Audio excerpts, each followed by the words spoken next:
The Cameron Parker Show takes a dive into all the main professional sports teams in Colorado. For instance, the Denver Broncos, with insight from numerous contributors. Maybe Kirk Cousins wasn't, in essence, that guy when he was at Michigan State, but he certainly has really assumed a true leader mentality when he was with the Washington Redskins, and he's really kind of taken it to another step. Baker Mayfield, he has it in college, and so to even think about the Broncos team on offense, that's the type of player that offense needs, and especially with the kind of swagger that the defense has, it's a guy that could really transform an offense just by himself alone. Editor, writer for Predominantly Orange, Sayer Bettinger is just one of many to talk about those Denver Broncos. We love the competition of football, and that's why, a lot of fans want the Broncos to win the competition of getting Kirk Cousins, and that's maybe even more what it's about for those fans than, necessarily wanting to get the best quarterback available, because honestly, it might be smarter to go after Keenum and draft somebody. I mean, financially, and you might get a better long-term player than Cousins. You never know. Also on deck on the Cameron Parker Show is the Colorado Rockies. I called it a re-audition, so to speak, for Carlos Gonzalez with the Colorado Rockies. And I think if you look at it, you look at where he was, it gives that opportunity for Carlos Gonzalez to really rewrite who he is as a maybe not rewrite, but just reestablish him as one of the all-time greats. Sean Tafoya drops the puck and gives his takes on the Colorado Avalanche. I love everything that Eric Johnson says, because he is 100% till the day he dies a Colorado Avalanche, right now. And he said, we want guys that want to be here. We want guys that want to be contenders and win a cup with the Colorado Avalanche. And, every single time he gets interviewed about it, he says, we want to win it for the city of Denver. We as guys want to win it for the city of Denver. And, that's something that should be, I guess, in your locker room. Any locker room that, you're in. You play for the Ducks, you want to win it for Anaheim. You play for Minnesota, hey, let's go out and win it for the state of hockey. Also, Brandon Stoll is a contributor on the Cameron Parker Show, taking a dive himself to talk about the Denver Nuggets. It's hard to explain. I know it's not flashy, it's not like Jamal coming out hitting 3 straight threes or dunking on people. But man, Gary Harris, his defense it changes the culture on a team. It is now time to saddle up with the Cameron Parker Show podcast.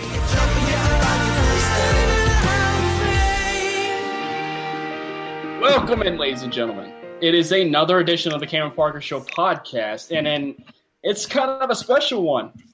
It is the Predominantly Orange podcast, which means we have Sayer Bettinger, we have Ty Walden, the two editors of Predominantly Orange, and we have Graham Tidkey, and we have Andrew Wade Wilson.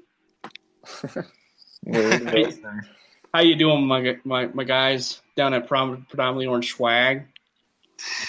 Doing good. Yeah. Awesome. You guys ready to talk about some Colorado Rockies? Oh wait. This is a Denver Broncos podcast.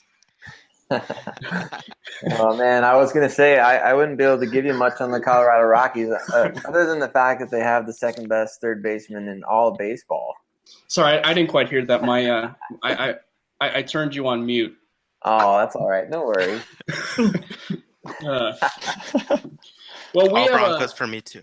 Oh yeah, all Broncos all the time. It's kind of a fascinating time because, guys, we are literally rookies are going to be, I think, appearing in the next few days, but we are like a week away from the first day of training camp. I mean, that's like, you think back to feels like, I don't know, 2 weeks ago we were just talking about the draft and just trying to figure out what just happened. The Broncos picking Bradley Chubb and Cortland Sutton, Josie Jewell, and all their Big Ten affiliates. So it's crazy to me that everything's just happened so fast, and all of a sudden we are creeping ever so close to 3.5 weeks now, or 4 weeks till the first preseason game.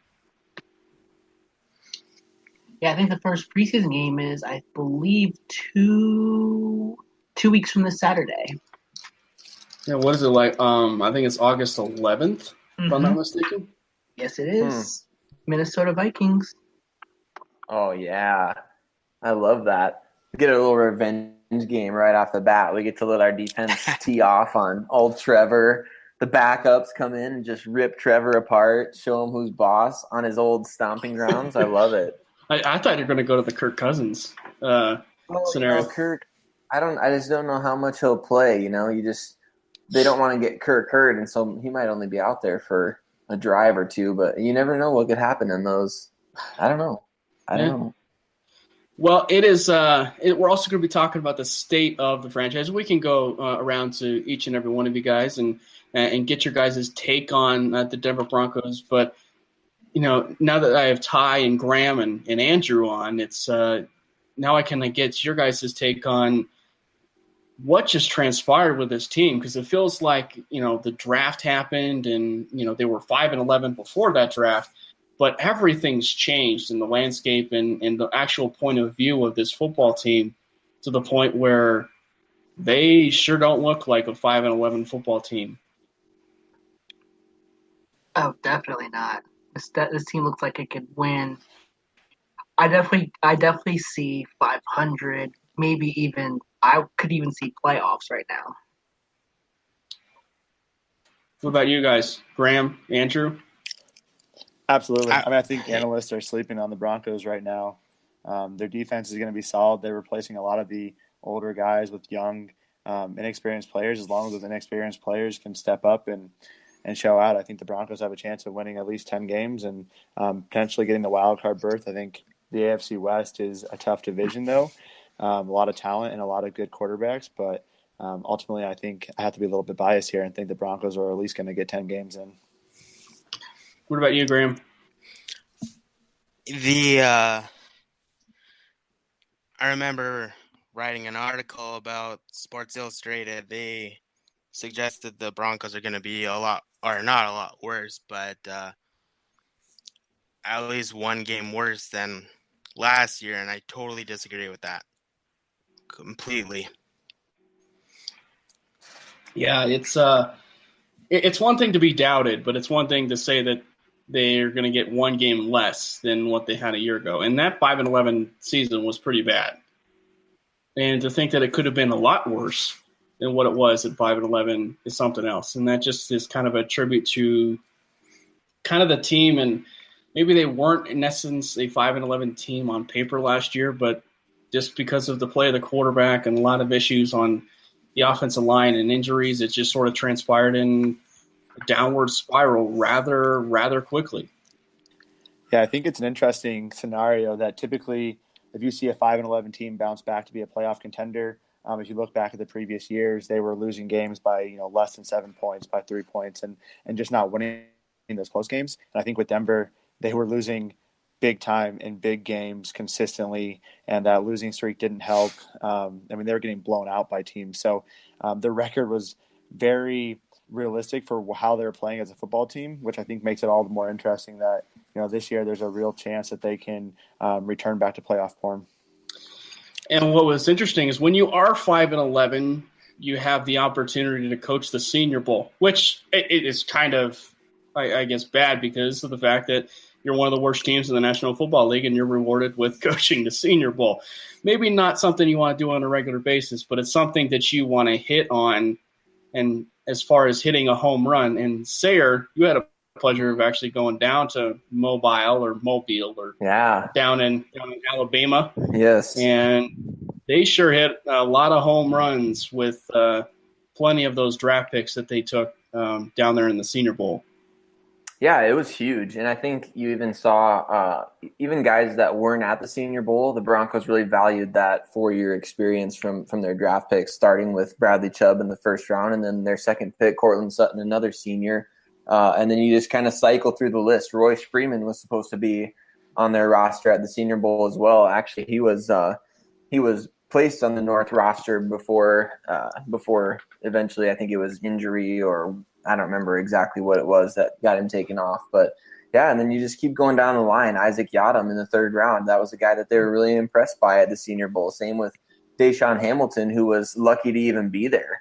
After he got the invite to the East-West Shrine game, played really well there, got invited to the Senior Bowl because of his performance at the East-West Shrine game. And so it was just a really great culmination of things that kind of brought all that together. Another player, Josie Jewell, he was supposed to be on their roster. Fumagalli obviously was on their roster, and coached by Geep Chris' brother, Paul Chris, at Wisconsin. So I think that's pretty awesome that they utilized that just so intensively throughout the draft process, knowing guys personally, understanding their strengths on and off the field. The horrible record last year really turned into a blessing in disguise for the Broncos as far as being able to evaluate that top talent coming out in the draft. Yeah, and some of that top talent was the quarterback position, and the Broncos got a look at 2 of the big-time quarterbacks that got taken, in the 1st round, Josh Allen being one, and some guy that got taken 1st overall to the city of Cleveland. It's now the face of Cleveland, and Baker Mayfield. And Baker Mayfield.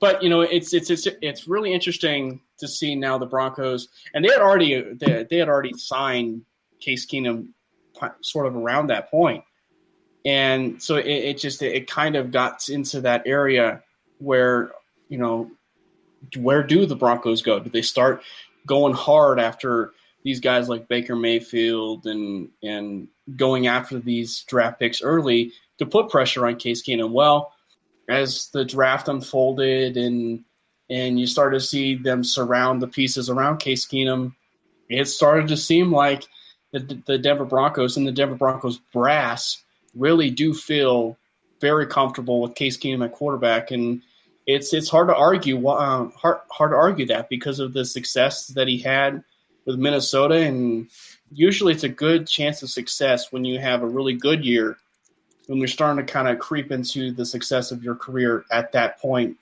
with Case Keenum.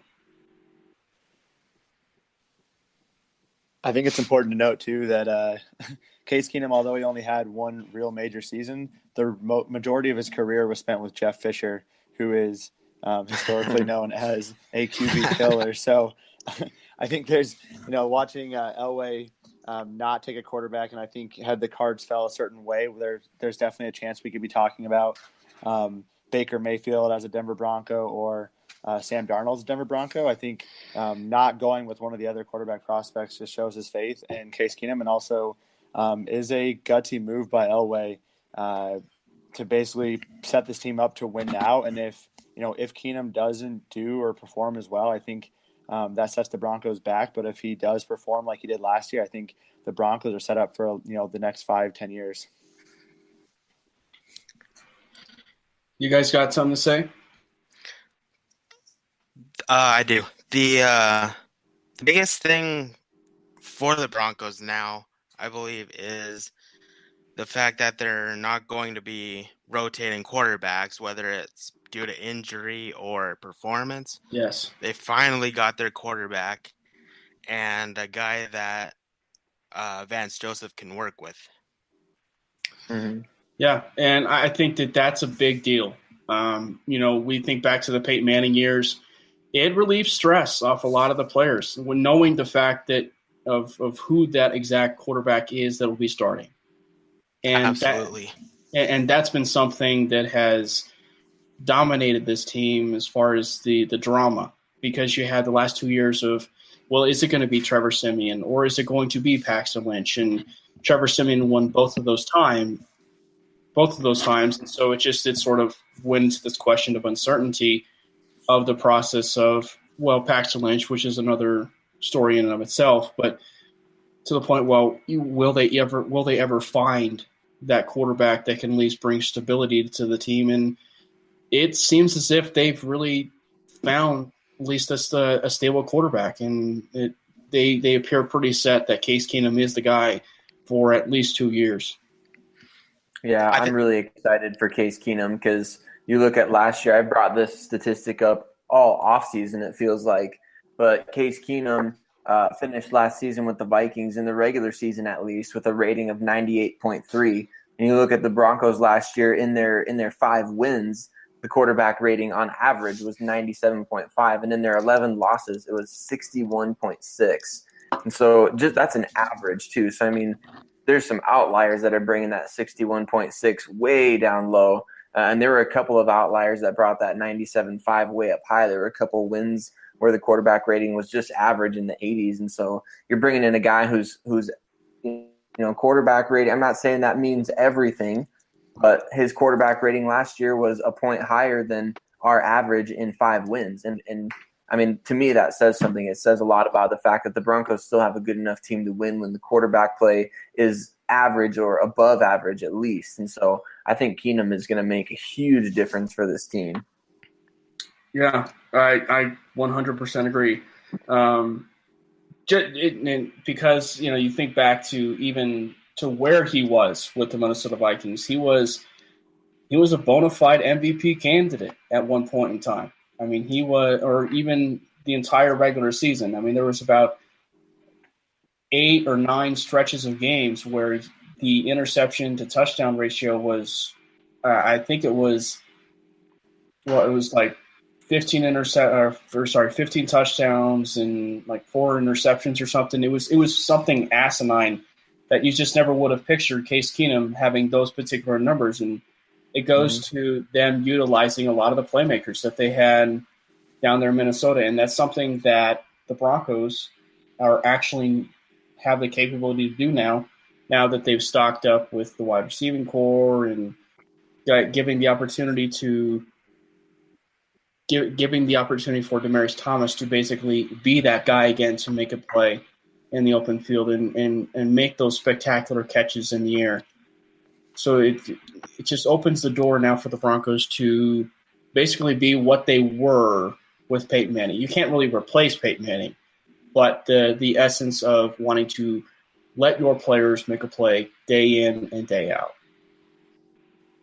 And I think another thing to add to that, I mean, having a good quarterback to get the ball to Demaryius Thomas is huge, but having a quarterback who's willing to throw the ball to Emmanuel Sanders is immensely beneficial for Emmanuel Sanders' ego, and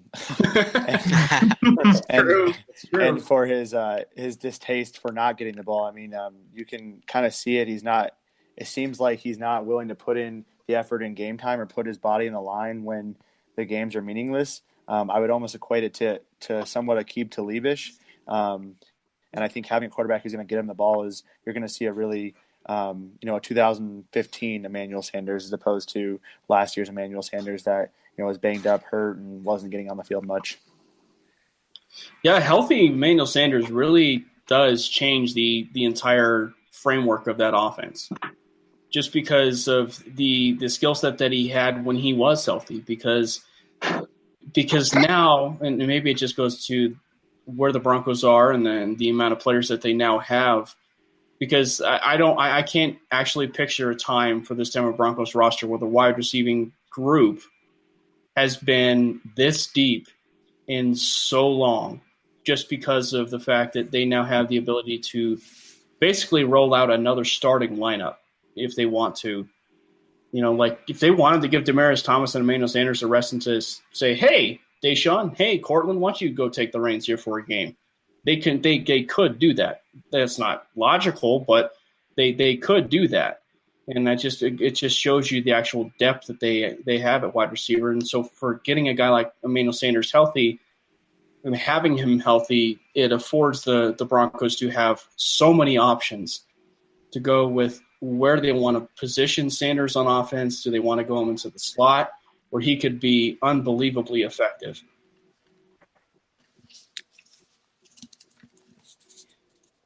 Do you guys want to continue on that? I think the idea of Emmanuel Sanders in the slot is a great idea. Putting Cortland Sutton in Sanders' old spot across from Demaryius Thomas, I love that idea. What about you guys? You have the speed of Emmanuel Sanders down the middle. It's perfect, I think. What about you guys? I think Sanders in the slot is awesome. I do have, not a ton of concerns with Sutton, but he was relatively unpolished coming out of school, didn't have as expansive of a route tree, but it sounds like he's been really impressing the coaches in practice. Deshaun Hamilton is a more polished route runner, so whether that means Sanders is outside and Hamilton slides in the slot, or Sanders in the slot and Sutton's on the outside, I think, if nothing else, does have a lot of options for moving people into the right spots and creating mismatches. So as long as, Hamilton or Sutton or both show out, I think it'll really diversify the offense. Let's talk about Cortland Sutton for a little bit, because here's a guy you were mentioning about Deshaun Hamilton, because he's a guy that could very well be your slot receiver just because he's so polished of a route runner. But then you get a guy like Cortland Sutton, and I was listening to Troy Rank mention it on 104.3 The Fan, and he was mentioning, just because they're there every day, and basically it's just you get a guy that is so dynamic of a playmaker that some people were even it was according to Rank, is from what he had heard, is that some people were saying that he was a top 10 overall prospect in the draft just because of his overall ceiling, what he could accomplish. That's the type of guy, that's the type of player, and especially with what he was able to do in OTAs and rookie minicamp, that's the type of guy that you, in essence, have to get on the field about as soon as possible. And if he's making plays consistently, you can't get him off the field.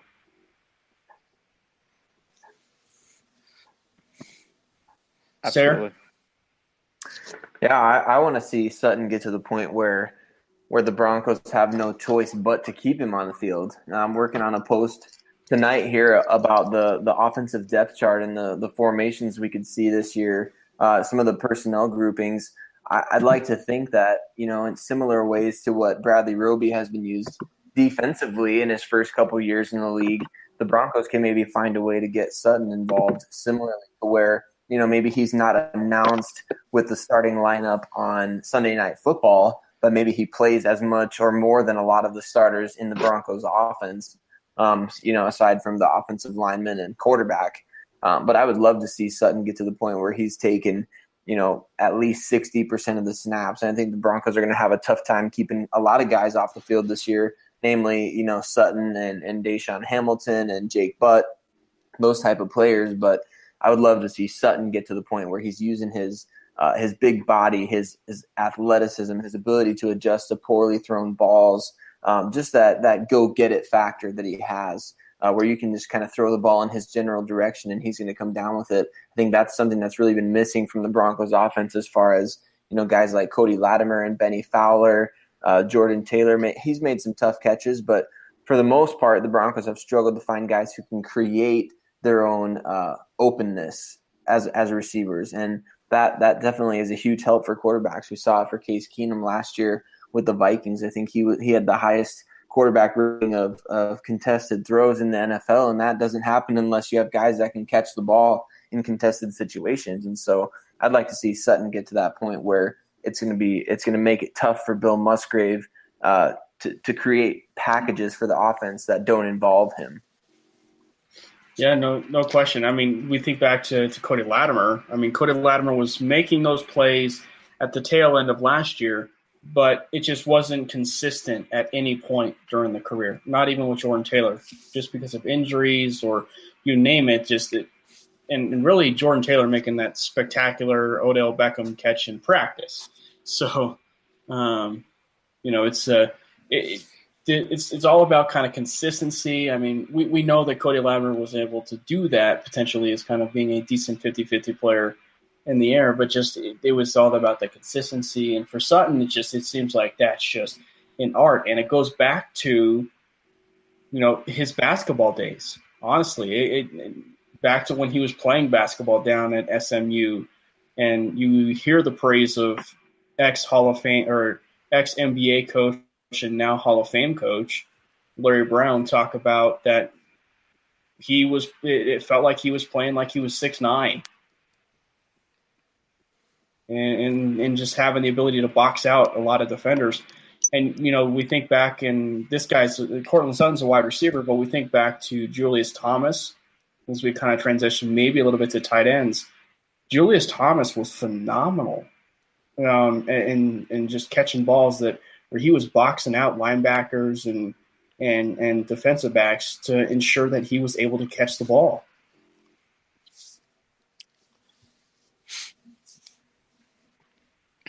So I think ultimately it's just it really is that a case of where the Broncos are truly missing that that dynamic, really that dynamic player in Cortland Sutton that they really have been missing ever since Julius Thomas. Just a guy that can truly, and maybe even dynamically stretch the field.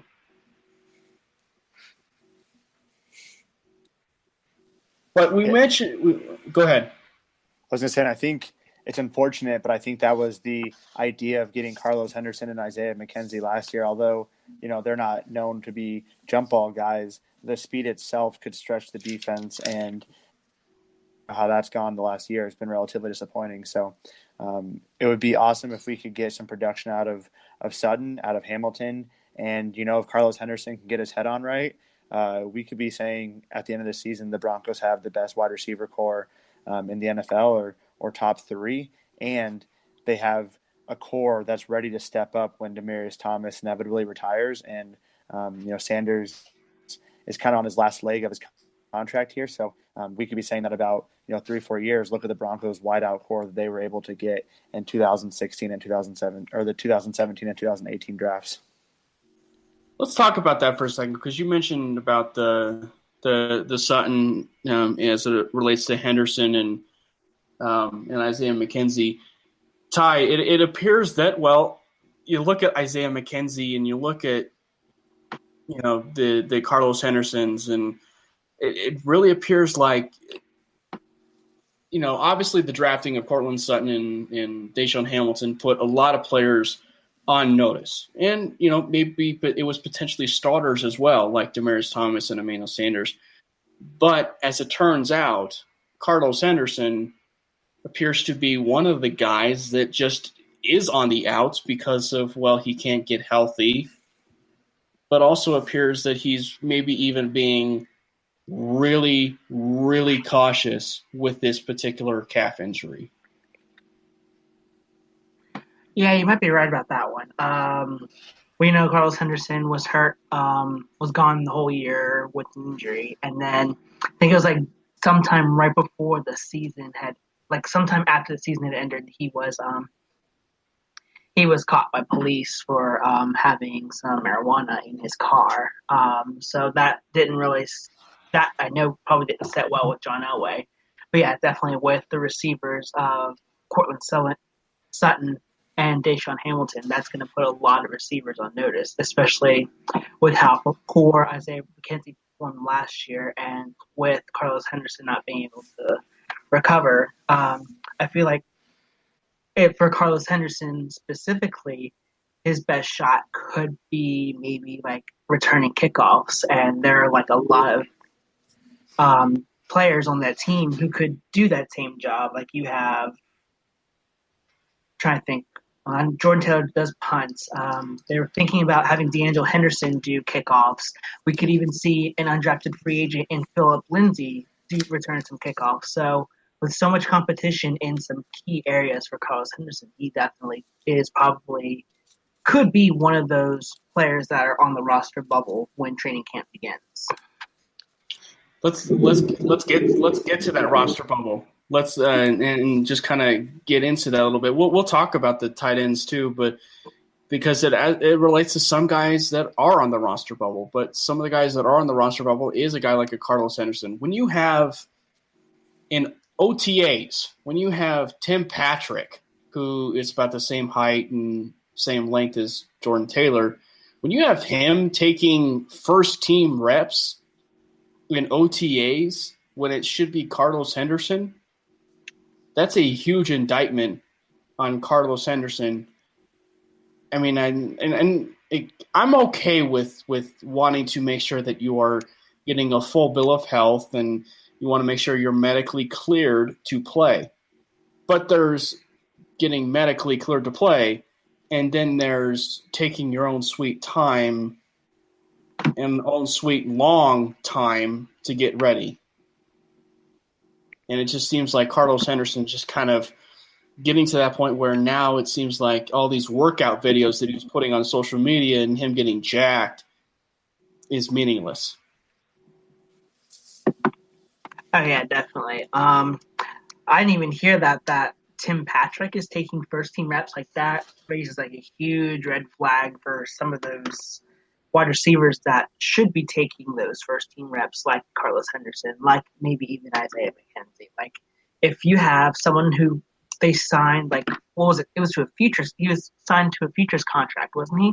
Yeah, he was signed to a futures contract. I think this year or right around the Super Bowl. Usually when they do their, I think it was around the Super Bowl when they start doing those future contracts.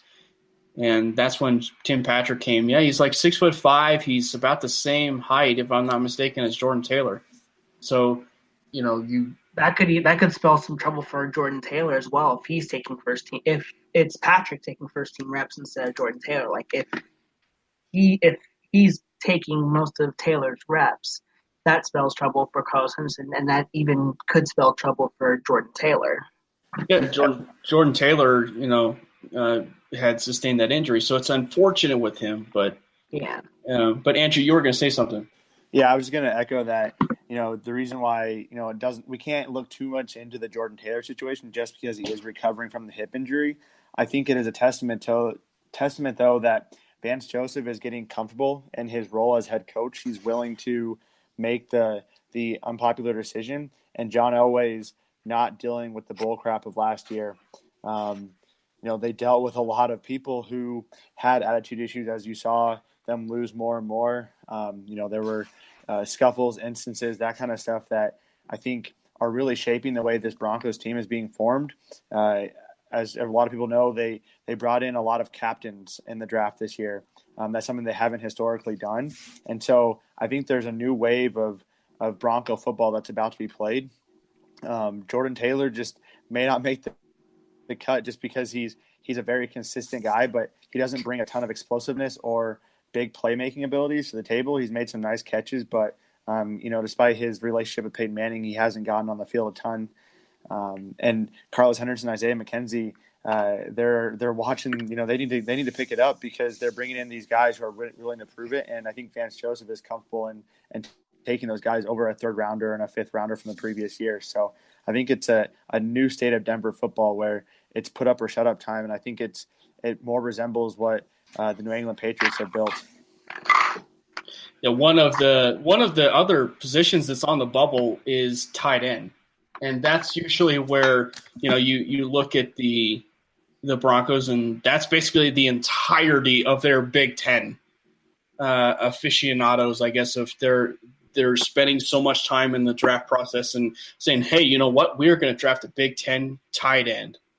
And one of those Big Ten tight ends came from the Ohio State University, Jeff Hireman. And he is not panned out whatsoever. It's kind of the Julius Thomas effect in a way. And I'm not saying that he's going to end up like Julius Thomas, but it's just that same – he's struggling early. He sustained an injury. We don't know if he's ever going to pan out. And it's just kind of that rare breed because you can see the talent. Like if you see some of the games that he had down at Ohio State, he was unique. He was at times pretty underrated as a blocker.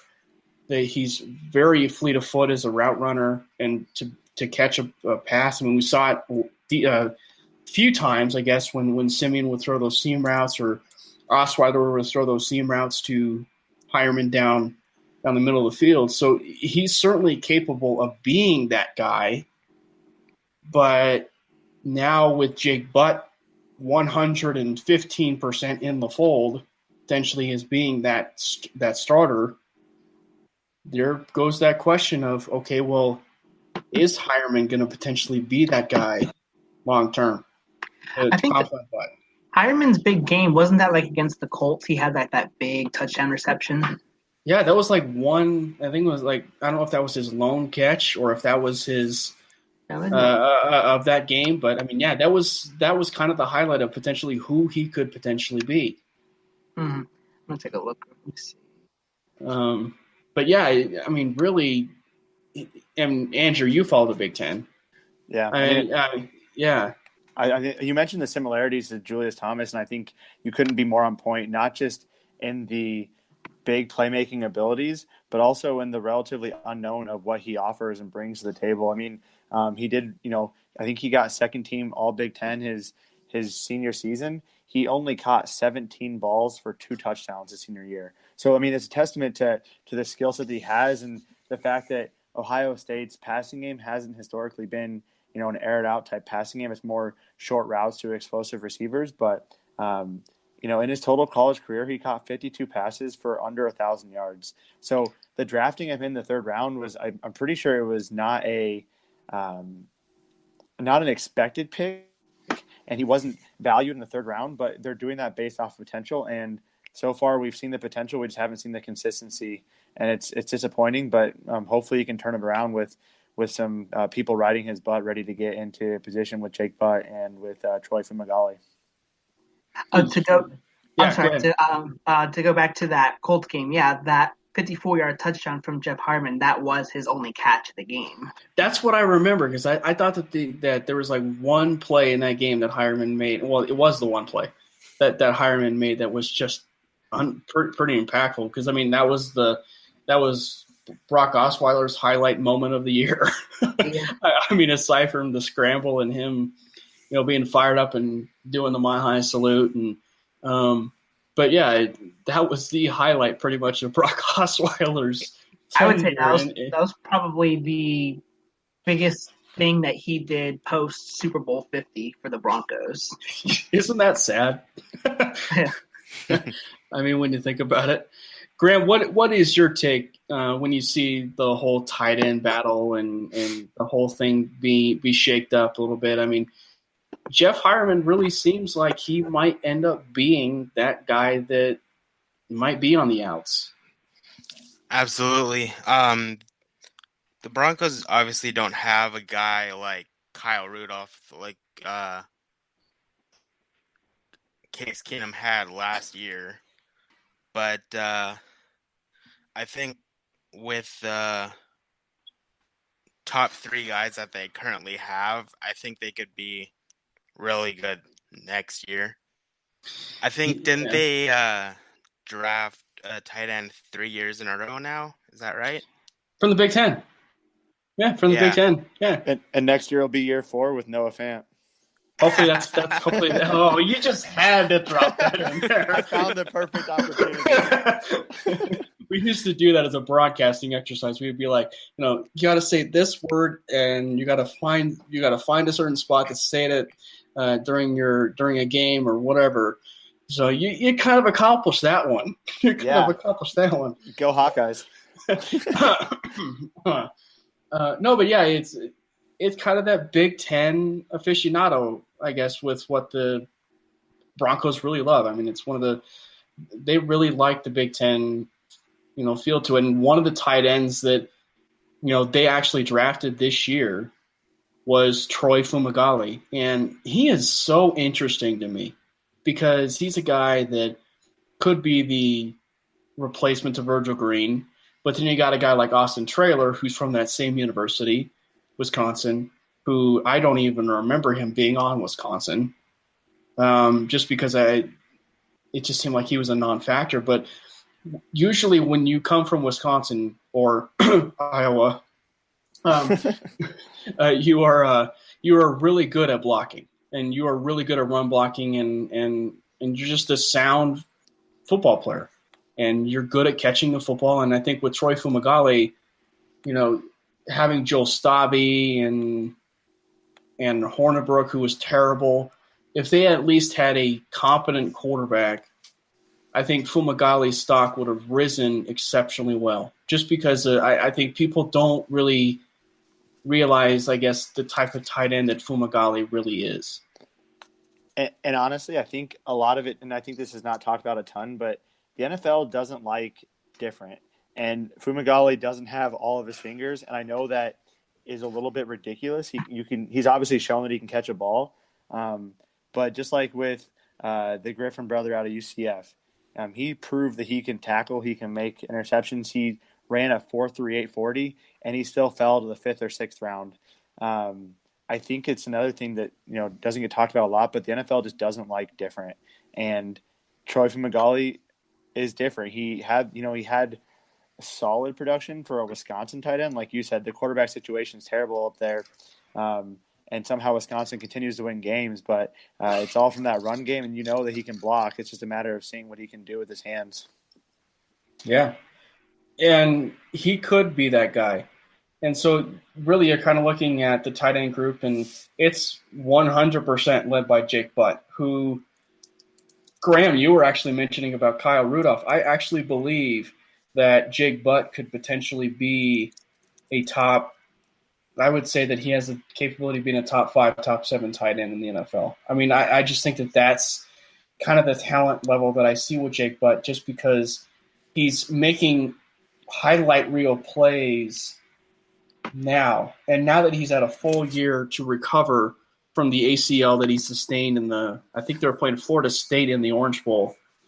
And it was a fluke injury, but you could just see the type of play that he was able to do at Michigan. I mean, he was able to run these short crossing routes, a lot of the short routes, but I think that a lot of part of his game that's so underrated is his ability to run after the catch. He's a surefire catcher of the football. He's just a gym rat. And I think that if there's one thing that has ultimately been missing in the tight end position, has been a guy that is a total gym rat in the tight end group. Yeah, and his height, like his size, is really impressive. 6'6", 250 pounds, and to be able to be that athletic is really impressive.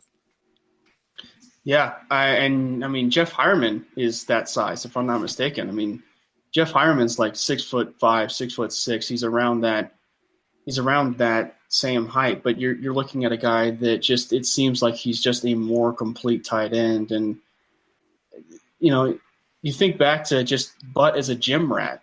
I mean, you think back to the training camp years, the year last year with Chad Kelly, when Chad Kelly was recovering from his injury. And so it was basically just Chad Kelly and Jake Butt basically just trying to generate rapport just off to the side and learn the playbook. And once training camp got over with, the two were just, trying to gel. So it was them on the field, but it was Butt mostly on the field all the time to try and learn all the nuances of the playbook. And so even then, he was just scratching the surface of potentially what he could be.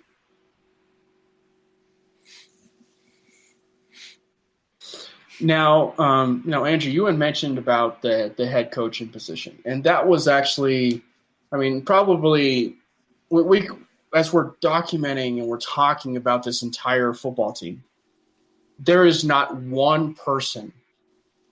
I mean, we can talk about the football team till the dogs come home, but I mean, you were talking about the head coach. There is not one person that is under the most pressure this football season than Vance Joseph. And I actually firmly believe that, just because of the amount of pressure that he could be in. I mean, heck, there's arguments to be thrown around that he could end up being let go after the first game. Wow. But I agree with that, just because but that goes to show the amount of pressure that he could be under in 2018. Yeah, I mean, I think he was close to losing his job before. I think, Elway saw something in Vance Joseph that made him want to make him the head coach of the Denver Broncos, and he's willing to give, the rookie head coach one more time to figure it out. He has a full offseason under his belt. He has a full NFL season under his belt. He's learned, hopefully, from some of his mistakes. But I think if they show up that first game and they're playing flat or they get blown out, I don't think Elway will hesitate to pull the trigger. Or if they get off to a slow start or a poor start, 3 or 4 losses in their first 5 or 6 games, I think at that point Elway would be willing to cut bait. Enough is enough, and if the team doesn't look like they're there to play, especially after the amount of resources that the team has put into the Broncos this year. I mean, the draft was arguably the best draft, and it's hard to say, we won't be able to tell for sure for a couple of years, but it's arguably the best draft the Broncos have had in the last, I would say under the Elway era.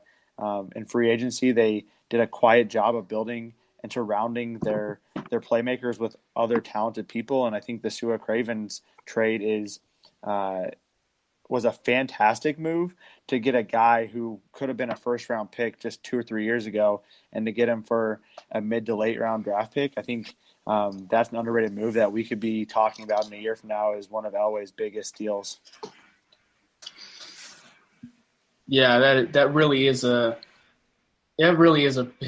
big trade, and it's one that, in all honesty, that move alone could save Vance Joseph's job, just because of the fact that was one aspect of the Broncos, and with that in particular, the defense. And Ty, they struggle covering tight ends and running backs, particularly last year. I mean, Darian Stewart struggled, of all things, and it just seemed uncanny that Darian Stewart would be capable of that. And obviously, he's getting up there in age, and so the Broncos are now going to be feeling comfortable with a guy potentially like a Sua Cravens, who, I was talking about it on Cody's podcast and I's podcast on the Locked On Broncos, and I was describing him as like the Swiss Army knife, and Chris Harris is kind of that Swiss Army knife corner, because he has the ability to go inside and he has the ability to go outside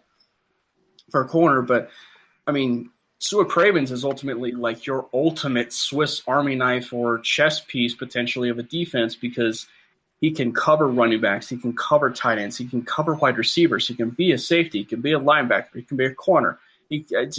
There's so many options for a guy like a Sua Cravens that I do not think the Denver Broncos have had before. I mean, they used T.J. Ward in the box, and I think they've also used Will Parks too. But there's just so many options now with this defense, and with particular Sua Cravens, that it sends this Broncos defense into a pretty good frenzy.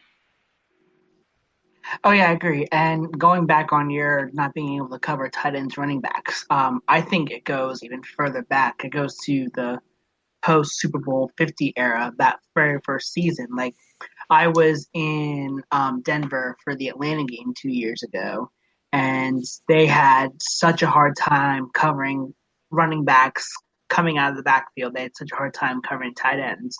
I think that was like one of the very first plays of that game. Matt Ryan threw it to his running back, who was like out in the backfield, and he just like was going through, like, kind of looked like he was like running away from something, like maybe like cutting up the defense, and he got like a good like 40-50 yard gain. I'm like, how, like, I'm pretty sure there was even some missed tackles. Like, how do you miss a running back coming out of the backfield like that? So I definitely agree, like, having someone that can cover, especially with tight ends being such a big factor in the NFL today, especially since you've got guys like Rob Gronkowski, Travis Kelce, all those guys that can block and catch for you. If you don't have someone that can stop that tight end, that can produce a whole big numbers, then you're in trouble. Yeah, particularly the tight ends in the AFC West. I mean, you mentioned Travis Kelce. The Broncos have to deal with Hunter Henry and Travis Kelce in the division. And then I think it's the Raiders. Who's the Raiders? It's Jared Cook, right? Yeah, Jared Cook. I think he's like 85 years old now. Andrew, I think you were going to say something. Yeah, I mean, basically, I was at that Atlanta game, and I couldn't agree more with you, Graham, that it was frustrating to watch. And it's something that I think Su'a Cravens can help control better. And I also think an underrated piece of this is Brandon Marshall. I can't remember which one of you guys wrote an article about this earlier, but he's lost a little bit of weight. He's hoping to get quicker, and I'm hoping he can become that dynamic playmaker that we had during that 2015 run that got him that big contract that made Elway feel comfortable with letting Danny Trevathan walk away to the Bears. So that's another piece I think we haven't touched on too much, but the tight end and the running back positions have killed us in the passing game. I think the Broncos were bottom 3 in the league in touchdowns and receptions allowed into each of those positions. So having Su'a Cravens, a smaller, quicker, lighter Brandon Marshall could really help Joe Woods in his second year as defensive coordinator, and ultimately, like you guys were talking about, save Vance Joseph's job potentially. I mean, that's not talked about a whole lot because there's a lot of different factors that go to saving a person's job. And one in particular was potentially the play of the offensive line. And arguments are thrown around, what was the biggest problem of the Denver Broncos season last year? Was the fact they didn't have a quarterback? Was it the fact that the offensive line was better, but they just had way too many penalties for our taste, and they also sustained numerous injuries. Ronald Leary was out of position. There's just so many storylines potentially of that offensive line. So I think what's great about the offensive line is that on paper, Connor McGovern played really well at the tail end of last season. So at least it makes it feel comfortable knowing the fact that right guard is potentially sealed with Connor McGovern, and Ronald Leary is going back to his true position at left guard. And the expectation, we think, is that Garrett Bowles will be better. And then John Elway went out and got a guy that's been kind of on their radar for a while, maybe the last 2 or 3 years, and Jared Beldier to solidify the right tackle spot. So it seems on paper that the Broncos are better on the offensive line. Knock on wood. Right. Menelik Watson's still here. Donald Stevenson's not here, but but it goes back to, I guess, that John Elway loves his swing tight ends, and it's been that way really since the Ty Sambrailo and Michael Schofield days. He loves those guys that can be tackles and guards, and they may be ineffective, but it's certainly something that he looks at as far as an offensive lineman. So I do think that the offensive line, it does seem like it is improved from this year. And I think that there's a lot of factors certainly to look into, but I think the one factor that's probably the telling factor that's a big success story potentially of 2018 is the fact that Ronald Leary is moving back to left guard. And even playing out of position last year, Ronald Leary put in an incredible performance. I mean, he was the most consistent player on the line, and surrounding him with Jared Veldheer and potentially Connor McGovern, I think we're going to see the line vaunt up to maybe the top 10 of the league, and so I'm pretty excited to see that happen this year. Yeah, not to mention that they want to destroy people in the running game.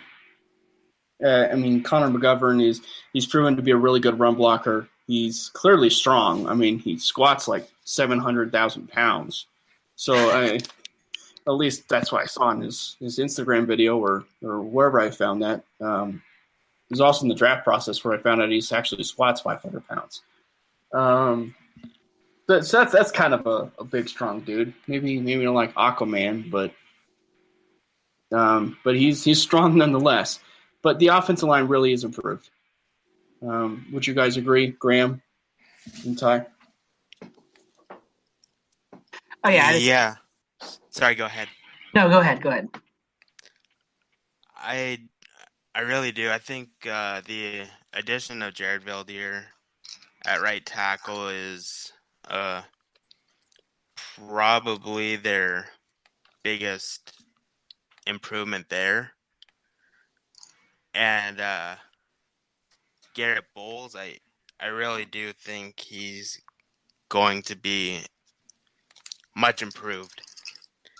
I think the Broncos have. Oh, sorry, I was thinking of something else here. Go ahead, Ty.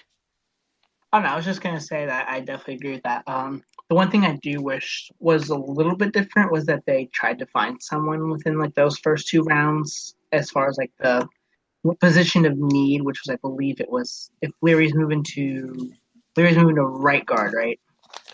It was that Left guard. Left guard. Yeah. Guard. So we could have found someone to have done the right guard, but if what I'm hearing is true that Connor McGovern will take over that spot and perform pretty well, then I can't complain about how the offensive line will look, which looks good on paper, but we'll have to see how it looks when it's time to play that first game of the season against the Seattle Seahawks.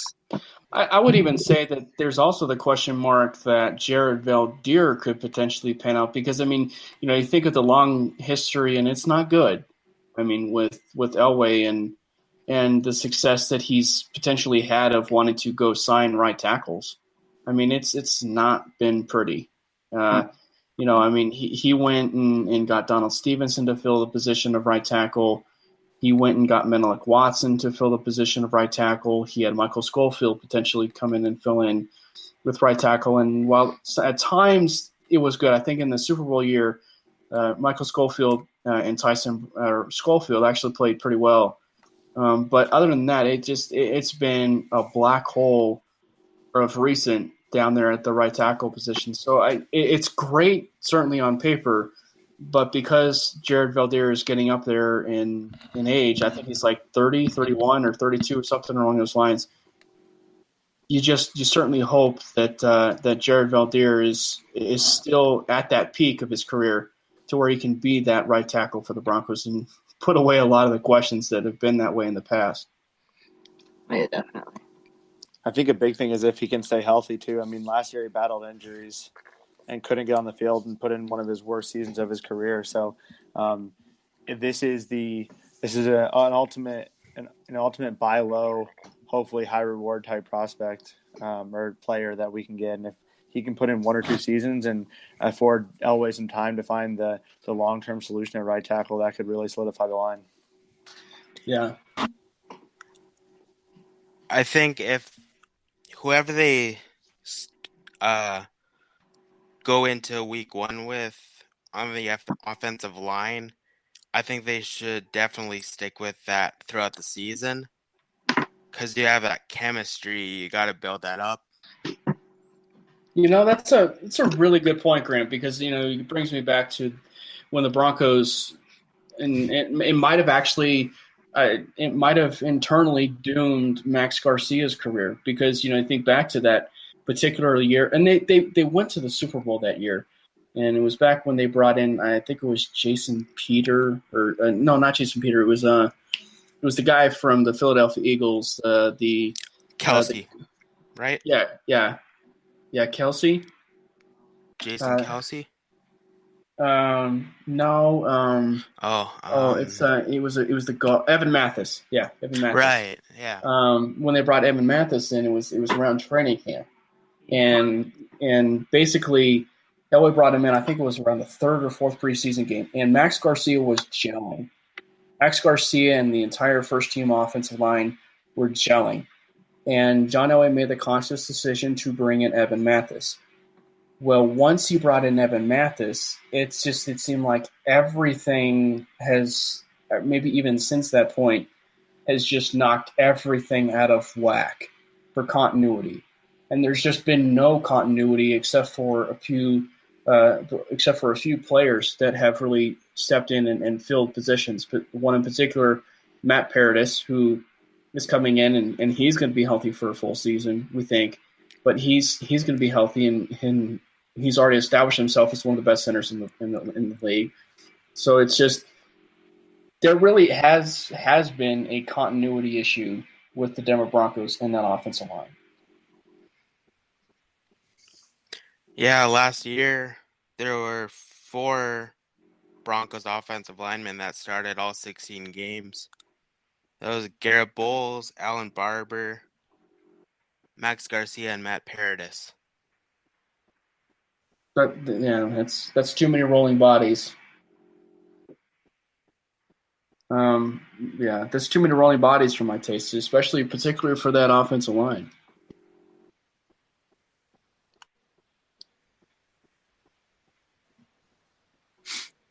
But one of the I guess the markings of John Elway, and as we're talking about offensive line, which goes into the undrafted pool, and you think back to the likes of what John Elway's been able to do in the undrafted pool. He's got a few guys down there in the undrafted pool that are offensive linemen. One guy is from Temple. The other guy, I think, is Austin Schlottman down from Texas Christian. I believe they actually have like two guys from Texas Christian, John Diarse and Austin Schlottman from Texas Christian.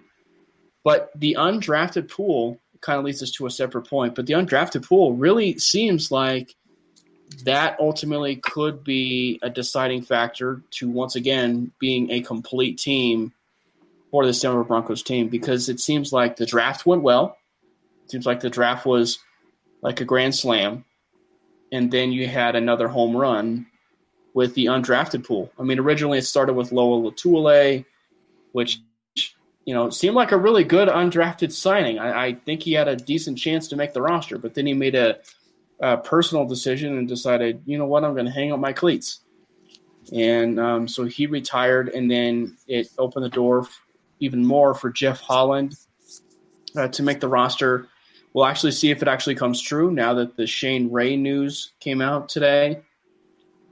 That was sooner than expected for him to return for the regular season. But the undrafted pool with Philip Lindsay and Jeff Holland, headed by those two, it seems like it's a really good group. Philip Lindsay. I do love some Philip Lindsay. He's a guy that we've been following to a T, certainly here in Colorado. Me as a Huskers fan. But yeah, he's a great player. He's a guy that, we think back to the years of C.J. Anderson, the warrior that he was.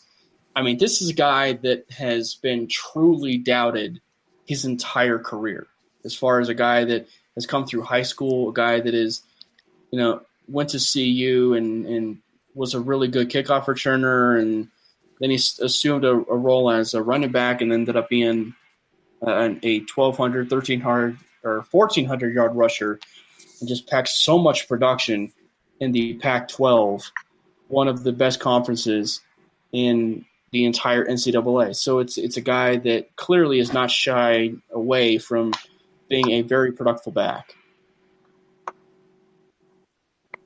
Oh, yeah, I definitely agree with that.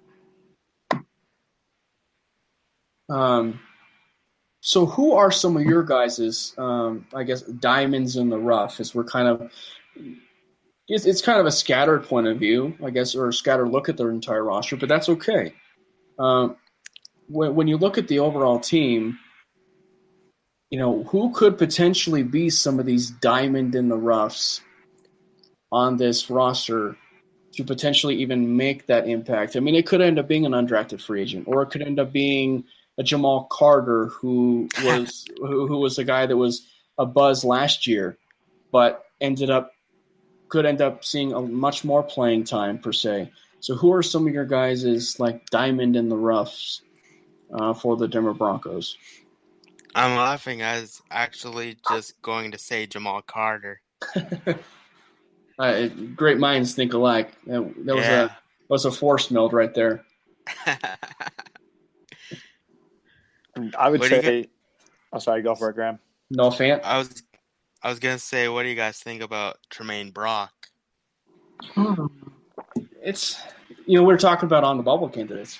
He's actually one guy that I would put on the bubble, just because – I mean, I think Vance Joseph coming out and speaking volumes and praise for Tremaine Brock does do wonders. But there's also the option of you also look who he has behind his shoulder currently, and that's guys like Brendan Langley, guys like Isaac Marcus Yadam, Rios. Marcus Rios. It's a so both those guys, or three of those guys, are talented enough to particularly take a Tremaine Brock. So there's also familiarity in the past with Vance Joseph, and he certainly doesn't shy away from wanting at least some comfortability as a head coach. So he clearly feels comfortable with Tremaine Brock on the roster. So we'll see, but he's still a little bit on the outs for me, or as far as a question mark with the team. Yeah, I mean, I think Tremaine Brock is a very interesting person in terms of what he brings to the Broncos. If he truly does get cut, I'm hoping it's not for him having a poor performance, but rather Brendan Langley, Isaac Yiadom, those guys step up and they show that they can play at a high level. Langley performed, to be completely honest, pretty terribly last year, and he was getting surpassed by undrafted, free agents like Marcus Rios and stuff like that. Tremaine Brock, though, outside of last year where he kind of bounced around a few teams, I believe he signed with the Seahawks and got traded to the Vikings. He was putting up numbers that are up there with the top 20, top 30 corners in the league. His PFF ranking in 2016 was 81.7. In 2015 it was 78. In 2013 it was 86.2. And not that PFF ranking is everything, but just giving you a little insight as to how strong of a player he was, or how strong he was graded from the folks at PFF. That bodes well. If he can put a performance like that up for this year, I think the Broncos defense has a good chance to replicate that. The no-fly zone we became familiar with Roby at the third corner spot, and Talib and Harris on the outside. So, although he's a bubble candidate, I sure hope he performs like he did 2 years ago, and I give the young guys a chance to kind of sit back and learn from the veterans and improve on their performance. And it's going to open up a door and continue the discussion of should they go after Kayvon Webster. I mean, it's been talked about, by a lot of people down there in the Broncos country Twitter that, maybe they should continue to go after that depth a little bit of going after Kayvon Webster. My only caution a little bit about, I would love Kayvon here. But it would be, what identity do you actually have for Kayvon here? Is the identity that you want to just make him just your sole special teams gunner on the team? Or do you want to make him, this guy that is going to be your true number 3 corner, or a guy that will be both your number 3 corner and your special teams gunner? Because we've seen in the past when Kayvon was here, he was a special teams ace when he was with the team. And they're missing that. I think if the Broncos happen to sign Kayvon Webster, I believe he would have a really good shot at number 3. Well, I think it's easy to say that, but it still would depend on the actual identity that they would actually have for him once they sign him. Because if they sign him to like a 1 year, $4 or $5 million deal, then you're starting to think, okay, maybe they're just kind of expecting him to just come in and just provide decent depth for the team. But then again, you look at Elway and just the overall framework of what he's been as a GM. He kind of prides himself a little bit on those 1 year deals, 1 year prove it deals, where he can potentially come in and if he is a special teams guy or he is a number 3 guy, down their corner, it's a really good signing all told, and it goes to show potentially how decent and how pretty good Elway would be as a businessman if it did pan out. Hey, Cameron, I've got a diamond in the rough player for you. Okay. Is it Noah Fant? No, it's not. Oh. You may remember him from his preseason performance against the Cardinals last year. I'm Okay. thinking DeMonte Thomas. DeMonte Thomas. Okay. Just watching I watched his interception against the Cardinals in the preseason last year on YouTube, and the guy is just so fast. Like once he gets the ball in his hands, like it's just like boom. Like I'm pretty sure there are like 3 Cardinals like closing in on him from either side, and he was able to outrace every one of them into the end zone. So if the Broncos are looking for like speed in that secondary area, DeMonte Thomas could be a guy worth looking at. Yeah, I agree. And it just goes to show you that the safety position, depending on what Darian Stewart does this year, and if he actually has a bounce back year, or if he's on the roster, and we talk about bounce back,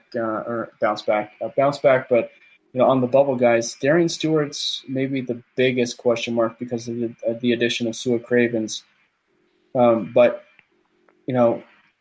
safety is certainly that one position where you really don't have to worry potentially about who is your starting safety, because you have arguably the best young safety in the entire National Football League in Justin Simmons. A guy that is truly an athletic freak for a guy his size. A guy that's like 6'2", 6'3", is rangy. He's lanky. He could be a wide receiver if he wanted to. I mean, he clearly wanted to, intercept the ball from Amari Cooper, which that tells you alone just kind of the talent of the guy for Justin Simmons. So the safety position really is interesting, just because they do have a lot of depth down there at safety. Young depth too. It's a good problem to have. I think if LA showed anything last year, he's not afraid to get rid of those veterans to make room for the young players and see how they do. The one thing that I think would help Darian Stewart stay on the Broncos is the fact that he would cost nearly $6 million in dead money if he's released this year. But I would be, to be honest, I'd be shocked if Darian Stewart was on the Broncos next season. He has, if he's released after this season, it's $1.4 million in dead money. That's not an insurmountable amount. Elway's not historically keen on creating dead money, but $1.4 million would free up, a salary of maybe $5-6 million, allow them to go get someone else in free agency and allow those younger guys to step up. But man, what a good problem to have with the safety group. Another good problem to have is when you draft Josie Jewell for the linebacker position and really address the depth down there at linebacker. Do you realize that we were like about an hour and 10 minutes into the show, and we had not once talked about Josie Jewell? That's sad to me, because Josie Jewell is like one of my favorite draft picks of the entire draft class, and it took me an hour to finally say Josie Jewell's name. I've been biding my time. I've been waiting to talk about Josie Jewell. That was one of those guys. Love the guy. I truly think there's an opportunity that he will start this year. He is seen play college football, and it's easy. I watch every Iowa game, but guy is absolutely incredible at attacking the ball. He may not be, an athletic freak, but he wins with the smarts, and I cannot wait to see how he does. I mean, even if he doesn't crack the starting lineup, he's going to make such an impact even on special teams. He'll help that special teams unit out a lot, and I'm really excited to see how he plays. Yeah, the guy Josie Jewell, he's just he's not gifted athletically, like you say, Andrew. He's not gifted athletically, but his instincts are almost like he's, Professor X. I mean, it's almost like he's 2 or 3 or 4 plays ahead of every single play, or even before the snap. He's like 3 plays ahead. There was a great depiction, I believe it was Lance Zierlein that did it about a few months ago. He was watching the tape. It was the Michigan State game. And Michigan State ran a reverse like 2 to 5 seconds before the Michigan State quarterback decided to pitch it or it was the running back that decided to pitch it on the reverse, Josie Jewell was already recognizing the fact that it was a reverse. I mean, that just did that, I think. And so that's like only one play. And then there was another play where I think they're playing against Stanford, I believe. And the ball was thrown. I think he had jumped into coverage, and he sensed exactly what the quarterback was doing. And he basically just anticipated where the quarterback was going to throw. I believe it was, it wasn't Hogan. Well, no, wait, it might have been Hogan. You would know, Andrew, the play that I'm talking about. But but basically it's just he tipped it up in the air. He had the wherewithal, as the ball was launched significantly in the air, to catch it. I mean, the guy is just unbelievable for a linebacker. I mean, he is.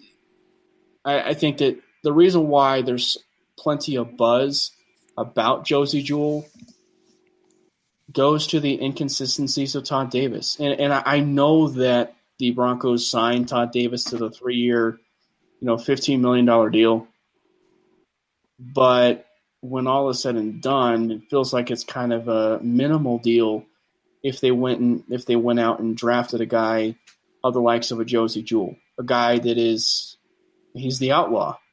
I mean, he's a guy that is going to be coming in day one, basically, and soaking up the playbook like a sponge.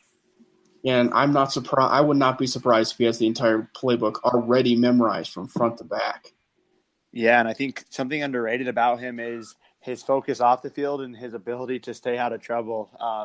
I actually get my hair cut by, one of the guys who does most of the Broncos hairs, and he's talking to Josie Jewell, and he was talking about how Jewell is very when he talks to a lot of players, they talk about what clubs to go to, what things to do in Denver, and Josie Jewell is looking for the best fishing spot.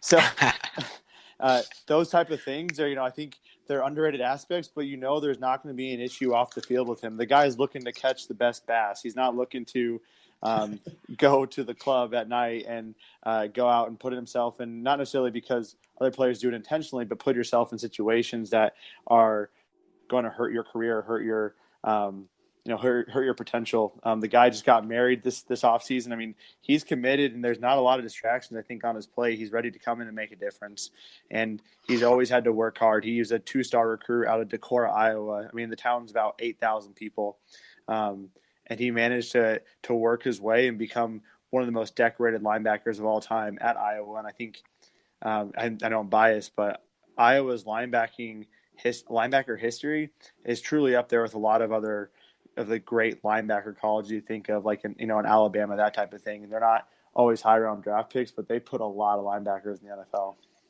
Yeah, Chad Greenway, for example. Absolutely, man.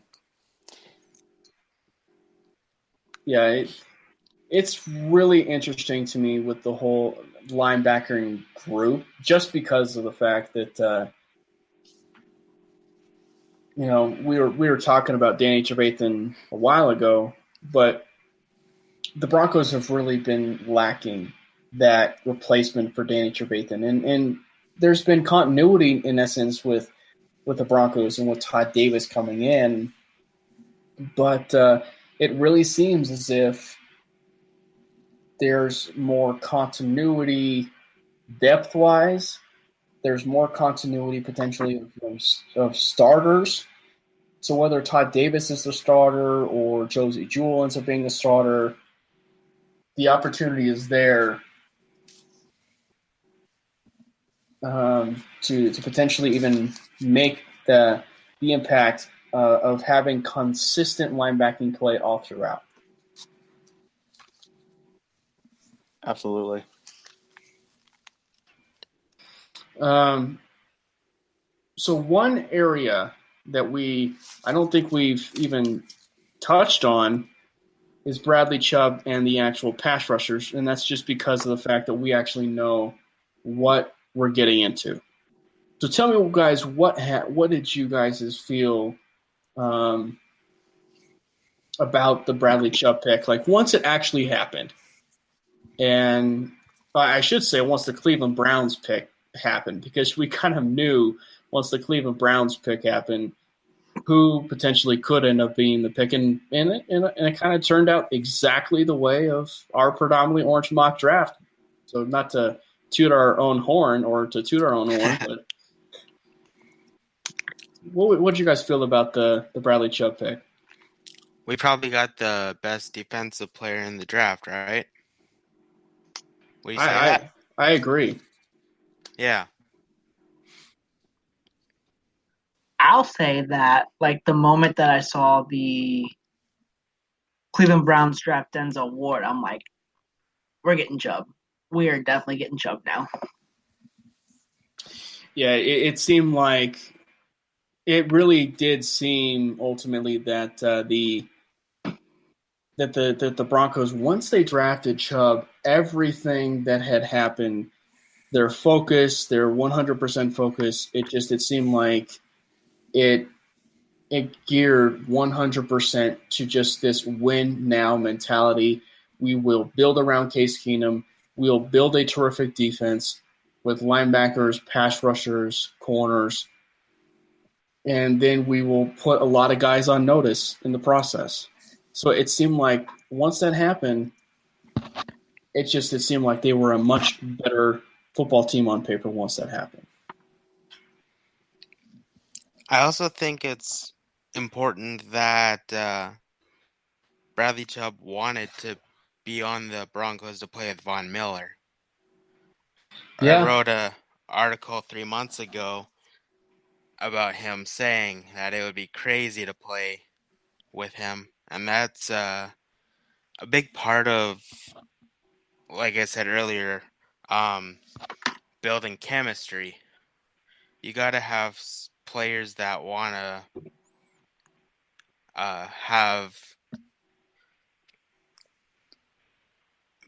to be where they are. So yeah, and it's kind of the luck of the draw, because it's one thing to wish that you were Bronco, but it's one thing to have it actually happen. And I think that's been one of the treats of when the Broncos did their thing and when they were going through this whole off season, that it felt like there were like numerous people that were Bronco fans in their pastime, and sure enough, they ended up getting drafted by that exact team. I mean, Case Keenum tweeted a photo of him in a John Elway uniform. Josie Jewell tweeted a picture of him as a Broncos fan. And then Bradley Chubb comes out and was saying that he really just would love to be a Denver Bronco, or that he's been a follower of the Broncos ever since he was a kid. It's just that type of stuff really does give you chills. yeah, we've seen that a lot where players have signed with the Broncos and said in their press conferences that this is the place they always wanted to be, and that's really, really important, I find. Yeah, it is. But at the same time, you also do wonder, are they just blowing smoke? Sort of. I mean, are they just sort of saying it just because they want to make a good first impression, which is, and that's not a bad thing, but words are meaningless if there's no action behind it. Yeah, exactly. So it's, but it was interesting, once you kind of saw the glimpse of the overall team and the overall framework of the team, that the running back position even got better. I mean, and even the addition of Royce Freeman, it just everything. It just seems is just headed in the right direction for this team, even with the addition of Royce Freeman. And I understand the complaints and everything from Broncos country that say that Royce Freeman potentially could end up being like a Monte Ball. I understand that, and Ty and Graham, I'm sure that you guys see that as well. That you can at least see the Monte Ball type comparisons just because of the production that he had in college. But I think the Broncos this go around, and particularly John Elway this time around, I'm sure is smart enough to at least not go down that exact same road. And if he was, my guess is, and this is kind of why when we did our roundtable, and you guys can go check out our roundtable for those that are going to be listening to this podcast, you guys can go check out our roundtable that we did on the running back position. It's one of the reasons why when I did that, when we did our predictions of what could potentially happen in the running back position, it's one of the reasons why I said that Devontae Booker would potentially be number one, followed by Royce Freeman. So that it was kind of a surprise because he's getting a lot of buzz, but at the same time, I just think that once week one hits, I think the Broncos are going to sort of do like and Ty, you know the term, they're going to use sort of like a pitch count on him. They're going to use a carry count on him, potentially, in my opinion, and to where they might lessen his workload because of the amount of workload that he did in college, to the point where once they actually can unleash him, they can unleash him with more carries. Oh, yeah, definitely. So what is your guys' take on Freeman?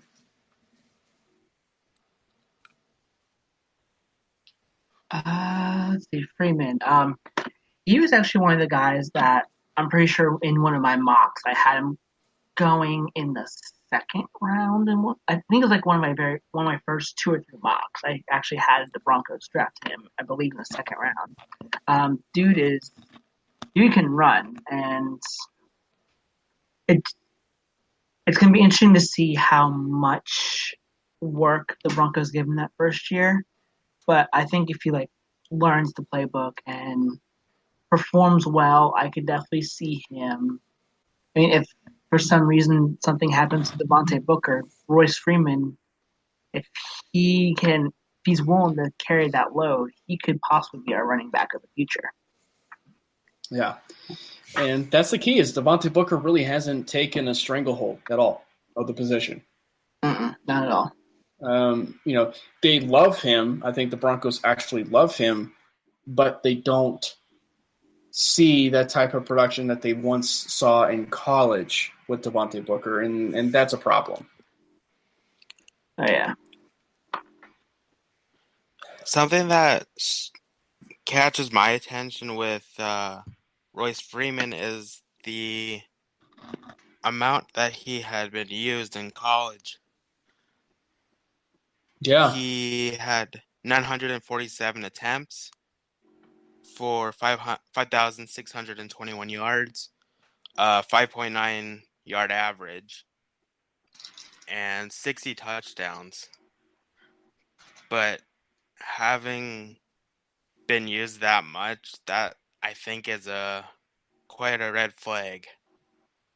It is, and I think that's why at some point the Monte Ball comparisons, I think at some point do ring true. But if John Elway was really scared by by drafting another Monte Ball, he would not have drafted Royce Freeman. Right. Because it kind of goes back to what I said earlier. The production, he had plenty of production.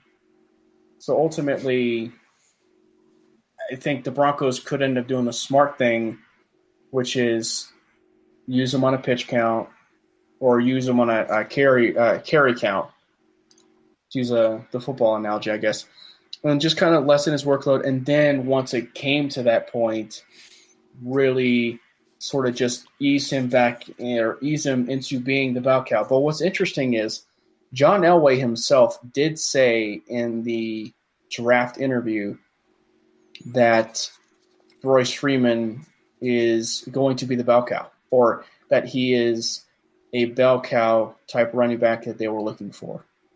And they lost, and it's worth noting that they lost C.J. Anderson in the offseason. So they in essence did kind of need that bell cow running back. I still think they're probably going to be a three-headed monster there in Denver. My opinion.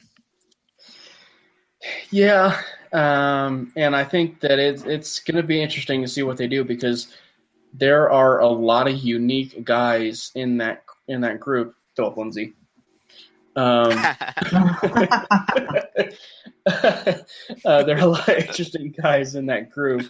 Philip Lindsay being one of them, and just Philip Lindsay and D'Angelo Henderson, Hop Henderson, who at least is on the plus side of that as far as being a Henderson rather than the other Henderson. He's a guy, D'Angelo Henderson. He's a guy that is coming into now his second season. Coming into his second season after producing so much buzz after preseason this last year, should have gotten more playing time than really he got at the tail end of last season, because he should have played earlier because of how the season was pretty much going down the tubes. He really is a very interesting guy in this competition.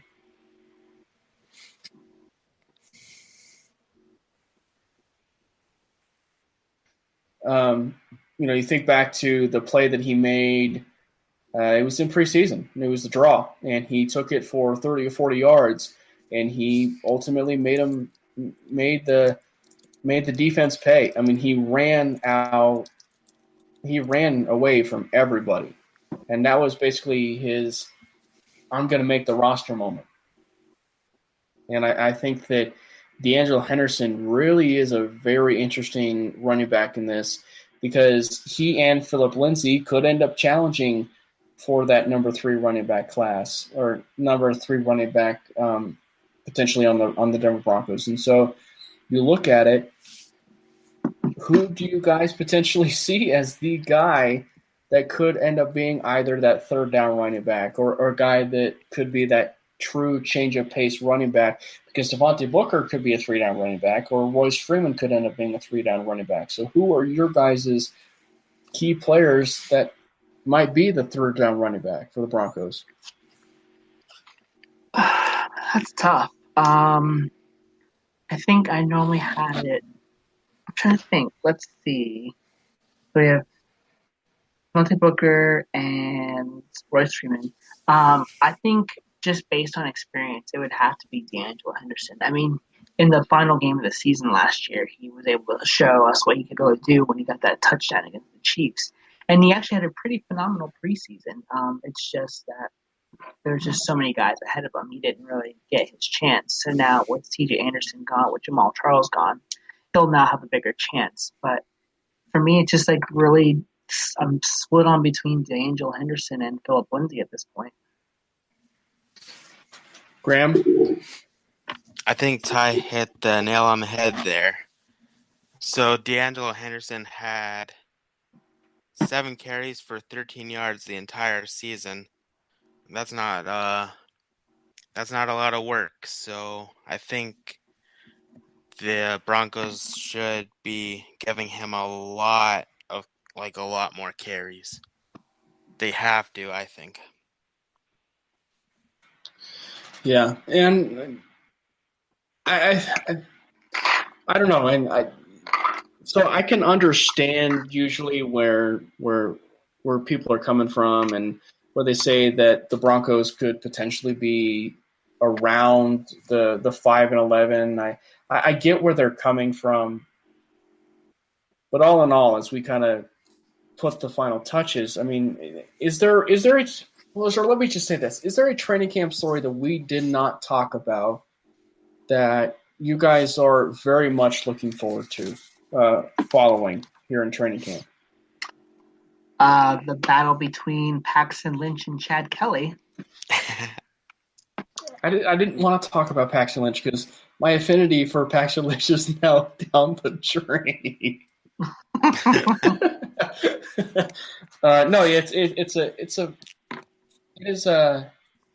That's when you know you have a good problem to have.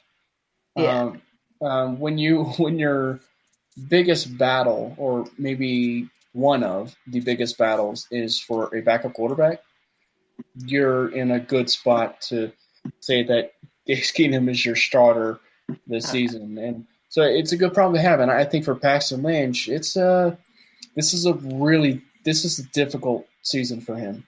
Difficult from the standpoint of, is he going to take that step that we've been saying that he needs to do from last year to this year? Is he going to finally take that step? I don't know. And does he have the right mental makeup? Does he actually have the right capacity? He's got the arm talent. I mean, he's got plenty of talent. It's just nothing has ever translated to games. And at times, the team around him hasn't really done him any favors. But he's got to, at some point, put a good foot forward and just build his confidence up. And the good news is it does seem like the mindset for Paxton Lynch is a little bit better. And I guess it's easy to see that when you see a 7th-round draft pick again with a first-rounder's talent in Chad Kelly coming for your job. Lynch also has to stay healthy. That's a huge thing, too. Oh, yes, it is. Yeah, it's huge. It's huge. And, I mean, that was one of the biggest things. I mean, I'm sure the Broncos really wanted to at least see Lynch finish out the rest of the season. But, when he went down for that injury, that sort of just threw, again, more of that quarterback controversy in flux. And I think that's why, again, you still are looking at, well, where does that leave Paxton Lynch and the future of the franchise? And I think it's understandable why there's potential rumors out there that Paxton Lynch could end up being not exercised on his 5th-year option. So I'm not surprised about that. Neither am I. I think probably one of the biggest things, I just realized this, one of the biggest things about this draft that the Broncos had was the fact that even that they didn't draft a quarterback, kind of like, I'm trying to think of the right word for this. It kind of set the tone into what John Elway feels about his quarterback situation, that he's okay with Case Keenum taking the reins and letting Paxton Lynch and Chad Kelly learn under him. Yeah, that's actually the really good point, Ty, because we didn't touch on that when we were talking about Case Keenum. We talked about how it relieved the stress of the teammates knowing the fact they had a starter, and the fact that there was an amount of confidence throughout the draft that Case Keenum was their guy. But it also sent signals that they believed in Paxton Lynch, and they also believed in Chad Kelly too. So, right, knock on wood. No, knock on wood. Yeah, knock on wood. Absolutely. I think, the confidence in those two really shows, especially because they easily could have drafted a guy late in the draft, like 6th or 7th round, but they didn't. So, yeah, you start wondering. You start wondering because I mean, we were talking at it, in our message group on, that I think we were saying it off a lot. I mean, we were like, okay, they're probably going to look at this guy in the 5th round. We're going to look at this guy in the 6th round. Okay, we're going to look at this guy in the 7th round. Wait, we didn't draft a quarterback? Okay, we're going to look at this guy in the undrafted pool. Oh, wait, what? We didn't get a guy in the undrafted pool? So it's like, there just was numerous opportunities for the Broncos to add a quarterback in the draft or in undrafted free agency, and they chose not to do it.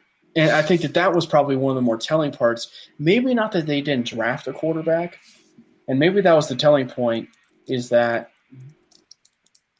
they didn't draft a quarterback in the draft. But it's that they didn't go get one in the undrafted pool. they added guy. Yeah, they added him a little bit late, but then they ended up releasing him. It didn't really make sense. Yeah, Nick Stevens. Yeah, Nick Stevens from CSU. Yeah. Yeah. Kind of wasted roster spot, even though there was nothing going on at the time. So that was a very confusing move. Oh, yes, sure was. Yeah, it was kind of, and I'm sure it was one of those, typical Elway, we're going to bring in a local guy, we're going to bring in a guy that is, we're going to sign a guy. We're going to sign a local guy. Or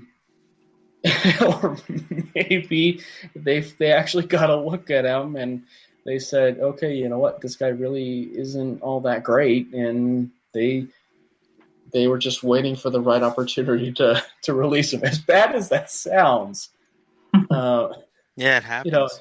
It's possible that might have been, one of the driving factors why they released him early. But it's a really good point, though, Ty, that you brought up, because we think all the time that the draft really showed that they were really comfortable in Case Keenum, and it's true, they were. But we lose sight of the fact that it wasn't just Paxton Lynch that they showed confidence in. It was the fact that they also showed confidence in Chad Kelly. What is it about Chad Kelly? And I think, to me, that's one of the interesting battles, and it is, to me, it's the number one battle in training camp.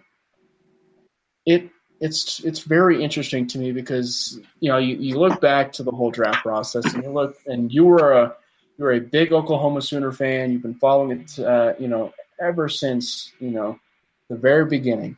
But you've been watching Baker Mayfield's career unfold down there in Oklahoma from Texas Tech, and Chad Kelly, in essence, is kind of that same guy. He's a guy that he's got swagger. He's a gamer. Swag. Swag Kelly. He can maybe – you know what we need to do, Ty and Graham? You know what we need to do if we ever go to training camp together and we run into Chad Kelly? We need to have him sign predominantly orange swag, and then we need to make an actual T-shirt that says predominantly orange swag, and then at the back of the T-shirt say like Swag Kelly or something. But we need to make sure that there's like a T-shirt for predominantly orange swag. So if Chad Kelly actually pans out, we need to have Swag Kelly T-shirts sold at predominantly orange. Anyway, but no, I was just saying though that there are plenty of similarities, it seems, between Chad Kelly and Baker Mayfield. I can't promise anything, but I actually have the ability to make some T-shirts, so I can maybe make that happen. Little Swag Kelly T-shirts. I like it, Graham. But Ty, is that fair to say that there's some similarities between Baker Mayfield and Chad Kelly? I think it's a fair assumption. We know how they both kind of carry themselves. Baker Mayfield, we all saw what happened with him last year. He led the Sooners to Big 12 championship and was pretty much just maybe one play away from getting to the national championship game. But definitely with his on-field, off-field antics, it's kind of like is this guy gonna pan out? Is his head gonna be? Is his ego gonna be too big for the NFL? And Chad Kelly was kind of the same way. There was a lot of trouble. He was in quite a bit of trouble as far as there was this one time where he was in a fight at a high school game. There was a bunch of other things, and then he had the injury part to it, so that didn't very fare well for Chad Kelly. That's why he dropped so low, because of all his off-field antics, and then the injuries didn't really help. But to say that's a fair assumption, I could definitely see why that could be said. But also, I feel like they both will understand what it takes to be successful in the NFL. And I don't think I'm going to also knock on wood here that I kind of hope that we would have gotten Baker Mayfield, but I kind of hope he does find that success in the NFL. I mean, he's with the Browns, so not going to put too much hope into that, but I'm hoping that he has a very successful career, as well as Chad Kelly, if he gets the chance to play an NFL game. It's a massive uphill battle. I mean, it's Cleveland. It's a massive uphill battle now that he's the He's the face of Cleveland. It's a massive uphill battle. But I hope for Browns fans that they finally got their guy. you know what? When is it actually going to get to that point where people actually start feeling that way, Graham? I mean, it's like the Browns have been so bad that it just you start to feel pity for them. That it's just like, man, we just start feeling really bad that you're like, man, you guys drafted Joe Thomas, who was one of the best left tackles in the game, and yeah, guys just suck. And now that he retired, they're gonna start winning. That would be something else. That would be then Joe Thomas would start questioning, why the heck did I retire?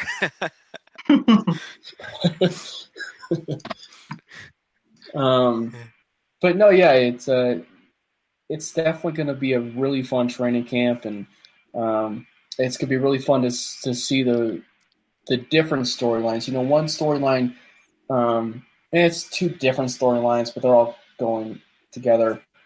It's going to be really interesting to see what type of snapshots we get from training camp. I mean, are we going to be looking at Gary Kubiak on the sidelines? Are we going to be looking at, how often will we be looking at Gary Kubiak on the sidelines because of the actual responsibility that he's going to have? So it's that's kind of like a fun little nuance thing about training camp.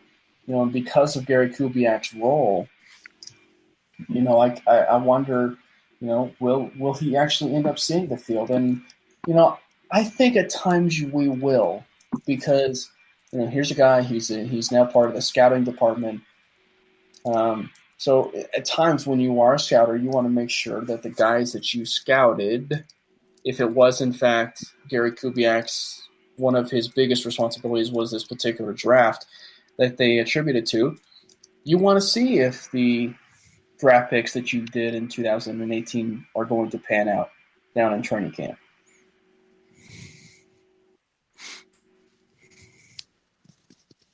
So what are some other storylines or just a fun storyline or storylines that you guys are very interested in for training camp that maybe we really didn't touch on?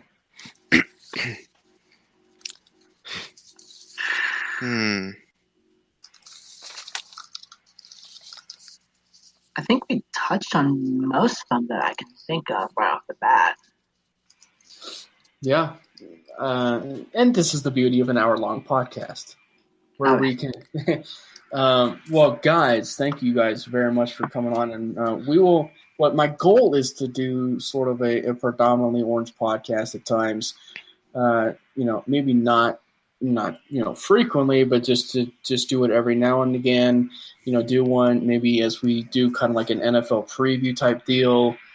Do like a podcast together where we do like an NFL preview, do like divisional previews, that sort of thing. That's a good idea. Yeah, it'd be kind of nice to, get your guys' opinions of who's going to win the division. Hopefully, you guys don't say the Kansas City Chiefs. Oh no, they're not winning the division. I'll say that. No. I tell you what. I was talking to my dad. And I might sound crazy to a lot of people. I'm going to get a lot of hatred for it. And I don't think it's been said a lot on the Twitterverse. But because I do like Patrick Mahomes. But I am making a bold prediction right now. I'm thinking that the Kansas City Chiefs will finish last in the division. Wow. That is pretty bold. But it's something I could also see happening too. Yeah, it makes sense. They have a guy going into his second year and hardly played any at quarterback, so the least experienced guy in the division, so it makes a lot of sense actually. So and that means that John Gruden and his first year Oakland Raiders, or back with the Oakland Raiders, will be third. And then it'll be between LA and Denver for the division. But yeah, that's my That's my divisional bombshell. That when people, hopefully, if they listen to the entire episode, they start when they get to this point, they're thinking, "You just really just said the Kansas City Chiefs are going to finish last in the division." I thought it was pretty crazy. I saw that USA Today Sports had the Chargers being the AFC representative for the Super Bowl this year. They're good. They're good, but they don't think they're Super Bowl contenders. It would be great for Philip Rivers' career, but yeah. I just rolled my eyes at that. I mean, they're playoff caliber, but I don't think they're Super Bowl caliber. Yeah. It's kind of weird. Like, I'm not sure. Like, they expect them to get past New England, Jacksonville, and Pittsburgh. Right. I'm not sure that will happen, but if it does, I'll be like, yo, I'm pretty surprised you guys got past those three. Right. Let's do LA Chargers and LA Rams Super Bowl. That sounds fun. in LA. Where is the Super Bowl this year? Do you know? It's in Atlanta this year. Okay. So LA, in Atlanta. LA, ATL. Well, guys, thank you guys very much for hopping on the Predominantly Orange podcast in this edition of the Cam and Parker Show podcast. Real quick, advertise yourself to the Broncos Country Twitterverse, to the social media Twitterverse. Where can they follow you guys? For me, it's Graham Tika P.O. Last name is Tiedtke. Okay, definitely pronounced your last name wrong. You did. I didn't mention it, but that's all right. That's okay. Everybody First time for does everything. Everybody does First it. time for everything. What about you, Ty? At Philly Fanatic. Oh. No, that would get you to the Philly Fanatic mascot, but you can find me on Twitter at TyFlyGuy15. Ty Fly Guy. Why 15? 15 was the number I wore for my intramural college days. Okay, so kind of your favorite number per se? Yeah, and plus I was born on October 15th, so that gives that out. Okay. Oh, and I'm going to jump this out. The Phillies just lost to the Dodgers. I'm not happy right now. I'm not happy about that. That means the Rockies got to win. But, you guys really should have won that Manny Machado deal, and it's real. I think we'll be okay without Machado. I'm honestly okay with that. I'm actually surprised that you guys are playing quite well. I didn't expect a rebound year and maybe this quick of a turnaround, but I didn't either. I think with this loss, we're now third place, and I think we're still first in the division, but we're now third place because the Dodgers just overtook us for. If the season were in today, we would have to play the Dodgers in the NLDS, but it would be like 4 games I'm sorry, 3 games in LA and 2 in Philly. So that loss kind of like hurts a little bit, but we still have 2 more games left to catch up to them. And it's also like game. I think it's like game. It's in like the 60s or 70s now. I think so. We're like nearing the halfway point. Yeah, I think it's like game 90 something right now. So they still have about 70 games left, which is about a full basketball season. So it's so there's still plenty of room to make up some ground for Ty Walden. He's an editor at Predominantly Orange. Sayer Bettinger, who left to go celebrate his anniversary with his wife. Sayer Bettinger, we all at Predominantly Orange want to wish you a happy anniversary. Happy anniversary, Sayer. He is the other editor. And Graham, I'm just going to say Graham.